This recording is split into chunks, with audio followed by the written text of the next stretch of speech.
Friends ఇప్పుడు ఏందన్న వార్త ఘోర రైలు ప్రమాదం అనమాట. వందలాది మంది ప్రాణాలు గాల్లో అంటూ లేటెస్ట్ అప్డేట్ అయితే రావడం జరిగిందండి. సో ఆ వివరాలు ఏంటనేది కూడా వీడియోలో తెలుసుకుందామండి. వీడియోని చివరి చూడండి.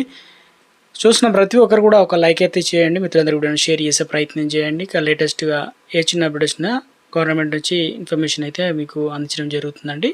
బీహార్లోని సహర్సా జిల్లాలో పెను ప్రమాదం తప్పింది.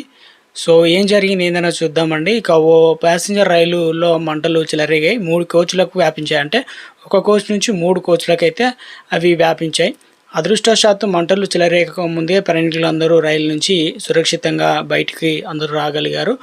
కానీ రైలు బోగి తీవ్రంగా దెబ్బతిన్నాయి. సహర్సా జిల్లాలోని సిమ్రి బక్తియార్పూర్లో రైల్వే స్టేషన్లో ఈ ప్రమాదం చోటు చేసుకుంది. సోమవారం తెల్లవారుజామున ప్లాట్ఫామ్ నంబర్ 2 పైన ప్రయాణికులు రైలుకు మంటలు అంటుకోవడంతో తొక్కిసలాట లాంటివి పరిస్థితి తలెత్తిందనమాట. సో ఇందులో భాగంగానే ఇదంతా తెల్లవారుజామున 3:30 జరిగిందనమాట. సహర్సా నుంచి సమస్తీపూర్కు వరకు వెళ్తున్నటువంటి దాదాపుగా 63,344 నంబర్ గల ప్యాసింజర్ రైలు ప్లాట్ఫామ్ పై అయితే ఉందన్నమాట. రైలు మధ్యలో ఉన్న ఇంజిన్ నుంచి పొగ, ఆ తర్వాత మంటలు రావడం ప్రారంభమయ్యాయి. అనంతరం ఆ మంటలు వ్యాపించడం మొదలైందనమాట. మంటలను చూసి ప్రయాణికులు భయాందోళనకు నెలకొన్నాయన్నమాట. సో ఇంజన్ నుంచి దట్టమైన పొగలు వెలువడడంతో ప్రారంభమైందని చెప్పేసి ఆ తర్వాత భయంకరమైన మంటలు బీభత్సం సృష్టించడం మొదలుపెట్టాయని చెప్పేసి సమాచారం అనమాట.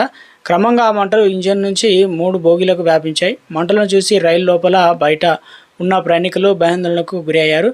మంటలు ఎంత ఎత్తుకు ఎగిసిపడ్డాయంటే అవి స్టేషన్ ప్రాంగణంలో భయాందోళనలు సృష్టించాయి. రైల్లో చాలామంది ప్రయాణికులు అయితే ఉన్నారన్నమాట. సో మంటల తీవ్రతను చూడగానే ప్రయాణికులు రైలు దిగడం ప్రారంభించారు. ఆ తర్వాత ప్రయాణికులందరూ కూడా ప్లాట్ఫామ్ను విడిచి వెళ్ళడం మొదలుపెట్టారు. అగ్ని ప్రమాదం జరిగినప్పుడు రైల్లో చాలామంది ప్రయాణికులు ఉన్నారని సమాచారం.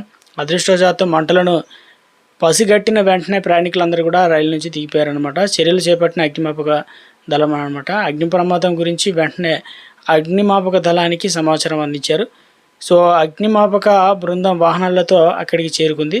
ఇంతలో రైల్వే అధికారులు కూడా వచ్చారనమాట. అగ్నిమాపక సిబ్బంది 3 కోచ్ల మంటలను ఆర్పివేయడంతో ప్రారంభించారు. అయితే మంటలు ఎంత తీవ్రంగా ఉన్నాయంటే వాటిని అదుపు చేయడానికి అగ్నిమాపక బృందం చాలా కష్టపడిందనమాట. దర్యాప్తు ప్రారంభిస్తున్నారు. అసలు ఏం జరిగింది ఏంటన్నది ఇంకా పూర్తి వివరాలు అయితే తెలియాల్సి